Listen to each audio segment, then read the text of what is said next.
نام جوفان شهاب عبد الله. ئەمن هەر لە منداڵی وە لەگەر بام دەستم پێ کردیە ئیشی بەردەستیم کردیە کە پس ڕسم هەر بە خۆشمان عایلی هیواتی ڕسممان هەیە ئەو ئیشە تایبەتە بە ڕەبتەچی بە ڕسمەوە هەیە یعنی دەبی دەستی هونەریت هەبیتن ئەتا بتوان ئیشەکەیش بکەیت کە ئیشەکە بەس نەقش نییە ڕاستە مەچینەکە نەخشی دەکاتن بەس دەکرێتە سەرە خۆت بتوانین نەخشەکەی کو دەربینی مەچنیە نەخشیە بەس ڕاستە دوورمانی دەکاتن دوورمانە ڕاستە نەخشەی احتیایی دەکاتن دەبی بە خۆت فەنیاتی خۆت بەناو بکاربینی نیش هەر وەکو هیوایەتێک بەڕاستی ئەگەر تۆ هیواتی لەسەر نەبیتن ناتوانی بەردەوام بی لەگەری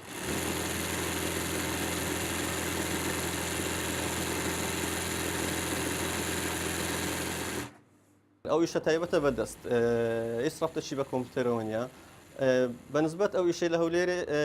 وەکو ئاماژەم پێ کرد یەکەم کەس ئەمە بوون لە هەولێرە ئەو شەمان هینایەتە هەولێرە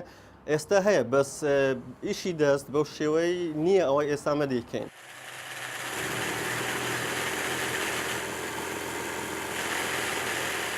زیاتر بەخۆی دوو بەش دەگرێتەوە ئیشی ئافرەتان ئیشی پیاوانیش هەمان کات دەتوانین نووسینیش بە نەخشەکەی بیکەین نووسین زەغرەفە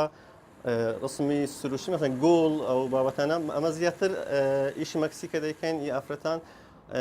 زەغرەفەیە گوڵە پیاوانیش هەم نەفسی شتایتمان ئێستاکە بۆ نمونە ئەوەی لەسەر قەمیسەکەم خۆم کردویمە تیشێرت ئیشی زەغرەفەی لەسەر دەکەین چکە ئیشی پیاوان بەڕێک جیاوازە نابێتن بەی ئافرەتان بچیتن دەبی شێوایکی وها بیدێ ئیشی پیاوانە دیکتێ لە تێدا بیتن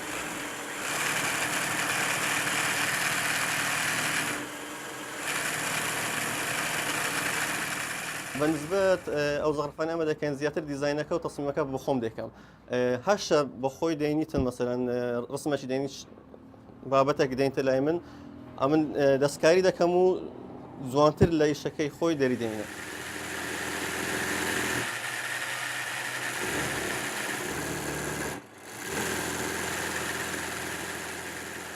ئەکید مثلا لە